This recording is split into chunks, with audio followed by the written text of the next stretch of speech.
बिस्मिल्लाहिर्रहमानिर्रहीम। अस्सलाम वालेकुम। आज हम बनाएंगे चिकन मसाला। चिकन बनाने से पहले हमारी आपसे रिक्वेस्ट है कि अगर आप हमारे चैनल पर नए हैं तो प्लीज़ हमें सब्सक्राइब करें, लाइक एंड शेयर करें। Thank you. सबसे पहले हमने चिकन लिया, इसको वॉश कर लिया, अच्छी तरह साफ़ कर लिया।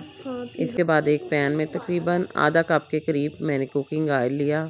आपको पता है कि मैं सरसों का तेल यूज़ करती हूँ, तो इसलिए इस ऑयल को थोड़ा सा गर्म करना है। अब इसमें ये चिकन शामिल कर लेना है।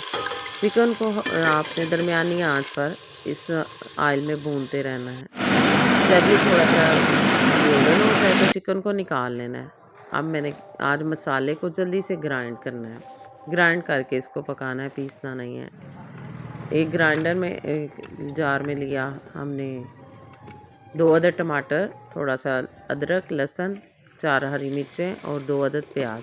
इनको ग्राइंड करके अब वही जो कुकिंग ऑयल बचा हुआ है उसी में, जिसमें हमने पहले गोश्त फ्राई किया, उसमें अब हमने इस मसाले को डाल दिया। क्योंकि पानी खुशक करना है और साथ इसको भूनते जाना है। जब ये थोड़ा सा गोल्डन हो जाए तो अब इसमें हमने पानी के छींटे लगा लगा के भूना था ना, तो अब इसमें हमने इसमें मसाले डालने हैं। इसके लिए हमने लेना है हल्दी, नमक, सुरख मिर्च, खुशक धनिया, 2 अदद लौंग, थोड़ी सी काली मिर्च और गरम मसाला। इन सब को भी संडिया में शामिल कर, इस मसाले में शामिल कर दे और पानी के छींटे लगा के भूनते रहें, यानी मसाला जो है वो जले ना। जब ये हमारा मसाला भून जाए, घी छोड़ दे मसाला, तो इसमें हमने जो भुना हुआ गोश्त है वो डाल देना।